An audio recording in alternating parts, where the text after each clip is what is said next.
Good morning. Uh, good morning. Good morning. Good morning. Good morning for those that are tuning in for the first time and those that have just come on for a very first time. I want to say to you, this is your friend and brother, Emmanuel Nkoma, coming to you all the way from the African Institute of Leadership and Governance. Um, I'm so excited to come to you on this Facebook Live video. And also, good morning, Precious. Um, how are you doing? How is uh, the little one doing? And the the young author, how is he doing? Well, I'm excited to just connect with you. And Precious's son is doing extremely well from Zambia. The young man has written a book, and I can't wait to grab that book. And I've listened to the videos where young people are motivating us. I am excited. Yeah, so Uh, from the African Institute of Leadership and Governance, we have been on break for the past 2 weeks now, and schools have just opened today.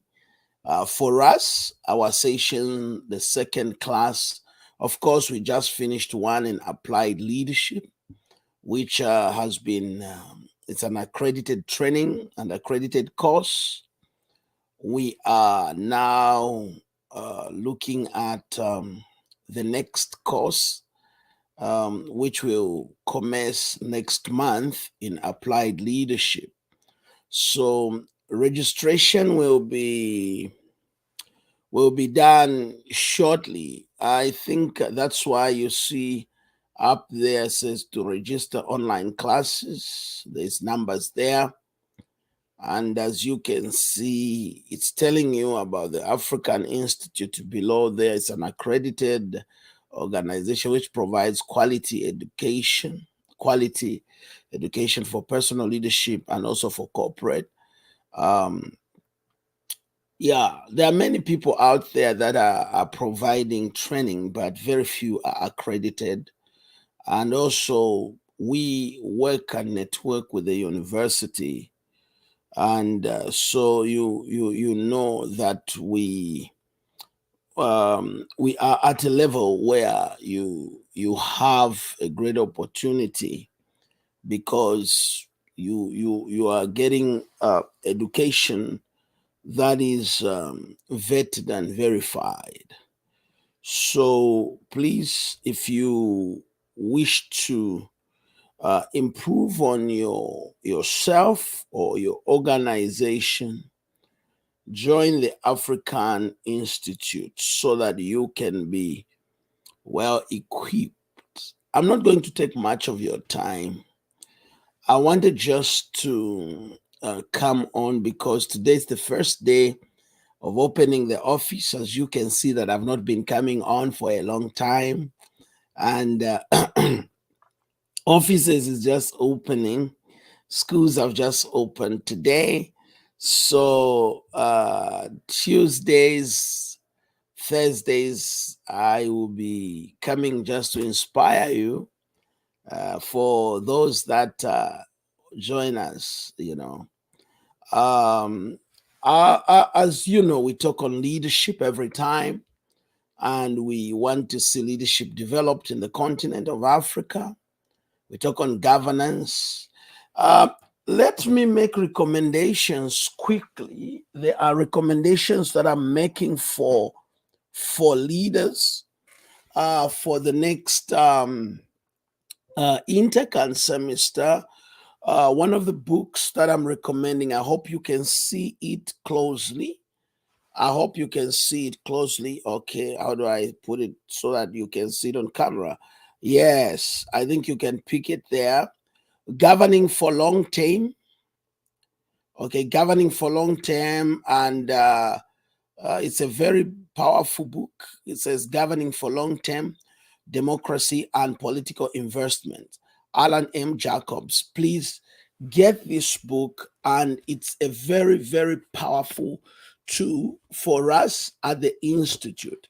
And people ask me every time when we advise, because if you cannot be a political leader or a political advisor without understanding politics. So you must get hold of this book. Get hold of this book.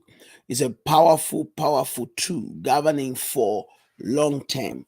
It's going to help you to understand governance and also understand how you ought to plan and prepare yourself for leading. It's when we talk about governance, we are not just talking about politics.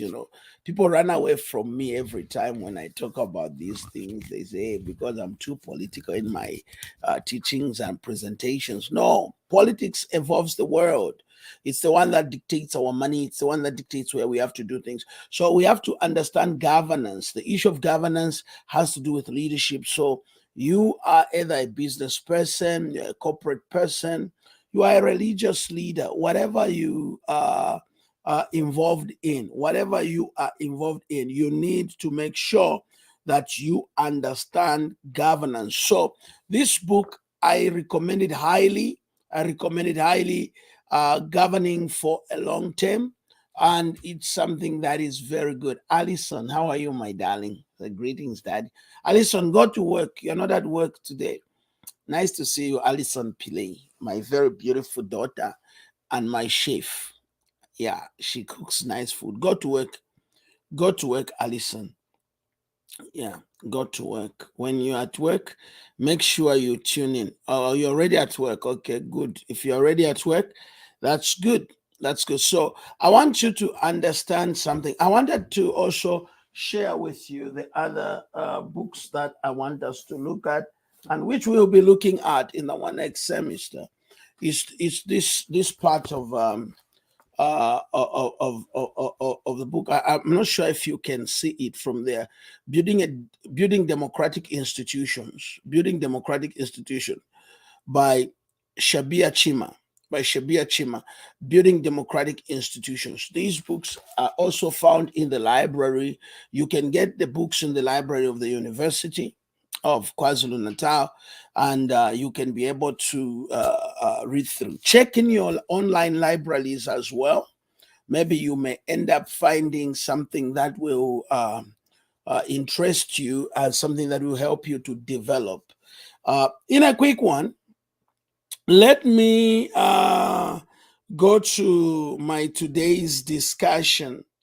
Let me go to my today's discussion, very brief and very quick, so you can start your day and you can sit on and do what you have to do on your desk. So let me do a quick one.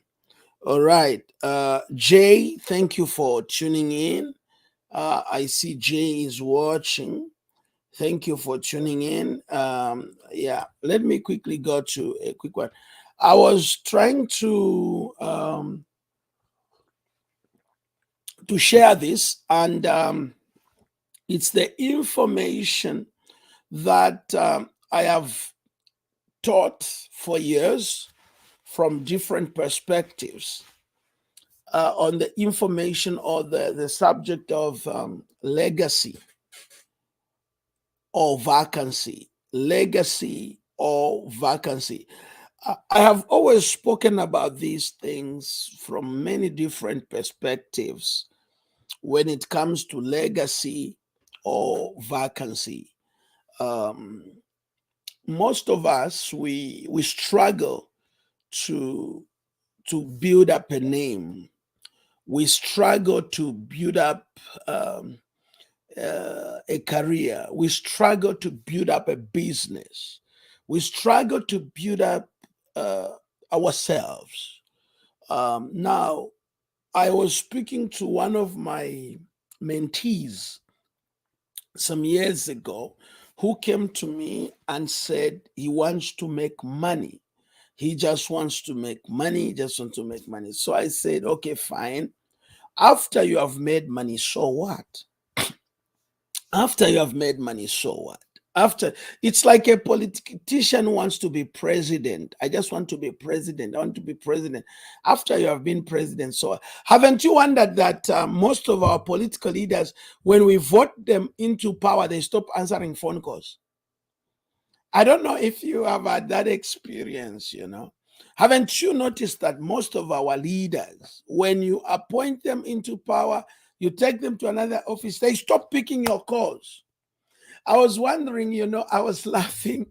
One of the young ladies that have been working closely with me, she was badly asking me to push her to get this post, that she needed a certain post that she wanted in the corporate where she works. And so she gave me her CVs. She said, hey, please get me this job.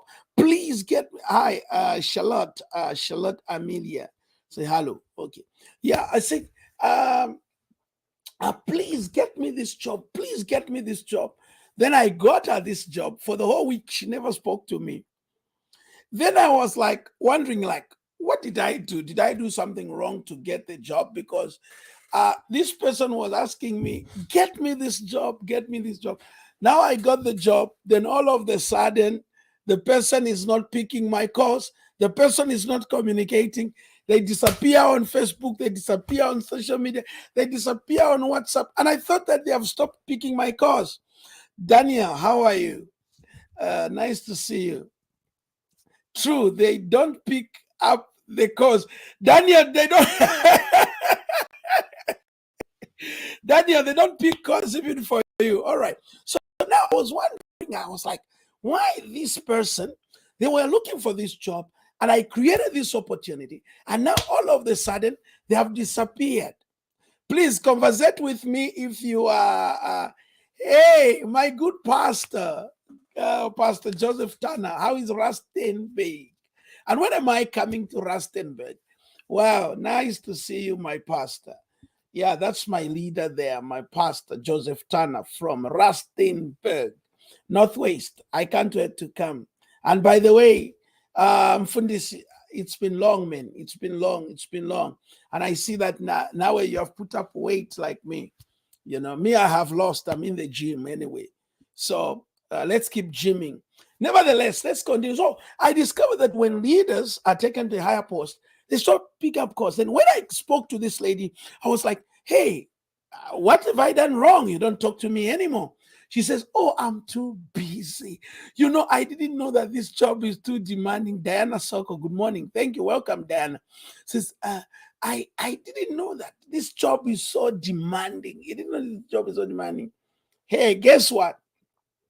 The reason why most of the people stop speaking the cause, the reason why most of the leaders, when they are appointed into power or when they are taken into higher level of office, you see them disappear or you don't see, they minimize their visibility. One of the things is that most of the leaders, the only thing they aspire is to become that which they want.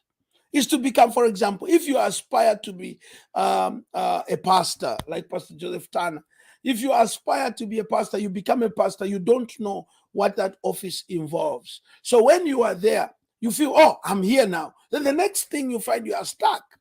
You have no ideas to maintain. You have no ideas to run. You have no ideas to provide what the people really want.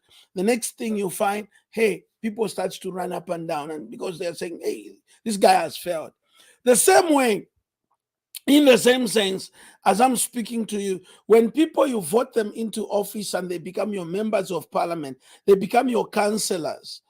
I mentor leaders, and I'm so happy that some of our people have been through our school and have been through the institute. I'm so happy that they have risen and they have become great leaders. As I'm speaking to you yesterday, I was just congratulating one of them who has been appointed as the governor of a certain area. Those are the things that I'm talking about. But then you find that when you have become the governor, when you have become the prime minister, the second thing that you are stuck with is that you don't know how to manage and run exactly. You don't know how to manage and run exactly your office and that office that you have been elected into. And so you find that people don't have solution. Now, here is the secret. The secret is not building up the name. The secret is leaving the legacy. The secret is leaving the legacy. What legacy do you leave? I always say, will you leave a vacancy or a legacy? Say, hallelujah, tell me when you want to come. I'm ready to come anytime possible. All right. So we speak about your legacy. Yeah. So your legacy is very important compared to your ascension to power. Your legacy is very important compared to your ascension to power. Now, most of our leaders, they rise in the ranks. They get there. We become what we desire. But after you have become what you desire, the next question is, are you able to maintain? Tracy saying amen. Hallelujah. So, are you able to maintain being on top, right? Are you able to maintain being on top? Because most of the businesses that register in the year in South Africa, every year in South Africa, we've got over 10,000 businesses that are registered every year. But after 2 years, less than a quarter of those businesses survive in the second year. Why? Because of legacy. How to maintain the fact that you have gotten there, how to run the fact that you have gotten there, how to move the fact that you've gotten there. Remember, I'm just inspiring you today so that you can register in our applied leadership course that is beginning in the next month of August. Towards the end of August, applied leadership will be back, and the numbers on the screen right now, you can pick up that number and enroll. Remember, applied leadership is an accredited course affiliated to the university, and we work together with the university. So it's not only me that lectures. And some people, the other day I wrote something on Facebook, and somebody was quoting me from the Facebook, thinking that what I was saying on Facebook, that is what exactly it is. Sometimes when I'm on Facebook, what I share is knowledge that is for free to everybody. Knowledge that is for free to everybody. When I come to you on social media, I'm sharing knowledge that is for free just to inspire you, just to make sure that you have this inspiration. But when you are at school, there are exams. You can see the books I'm advertising, not advertising, I'm recommending for you to read. These are strong books. You can see today I've just looked at these two that I've recommended this morning. We have got about 21 different kind of volumes like this, 21 kind of volumes in different different subjects that you have to go through.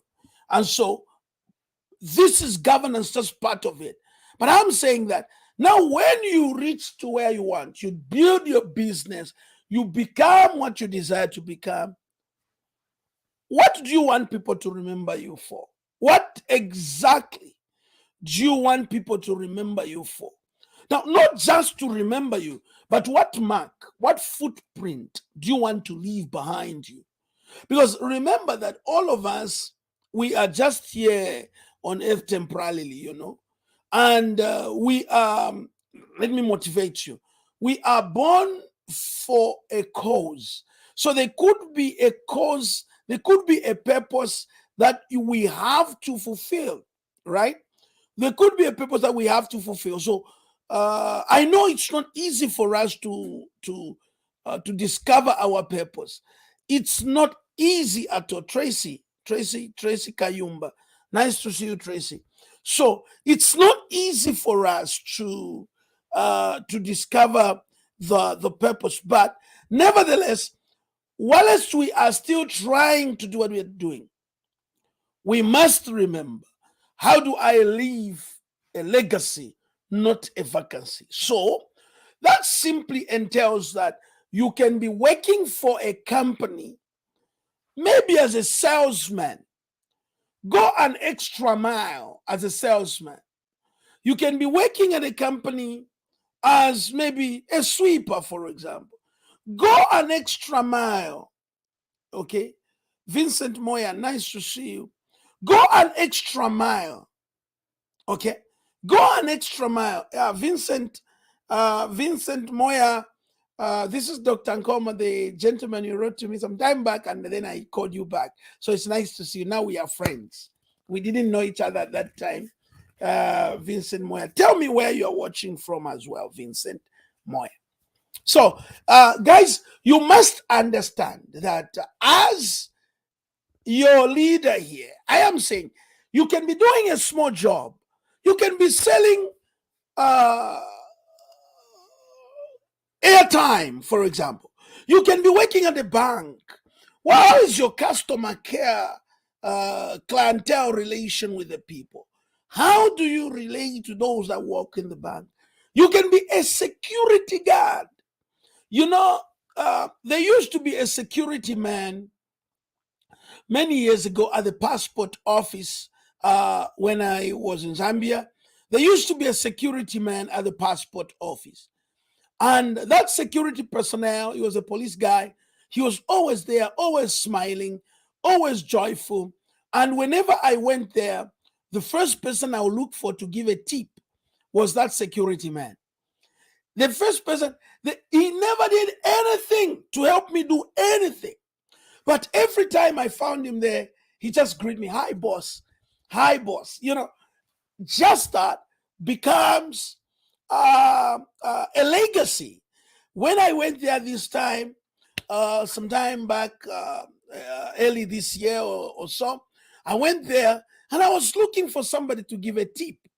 I was looking for somebody to give a tip, just to give him some little coins or change for him to buy himself water.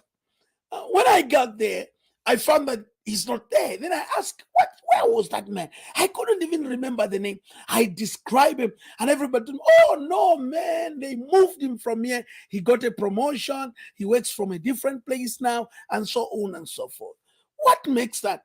It's a legacy. So what you leave behind you is very key, whether in business, in religion, in politics.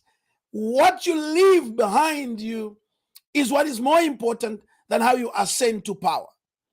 What is more important is not just maintaining that you are there, but making sure that your works begins to speak. The things you have done begins to speak.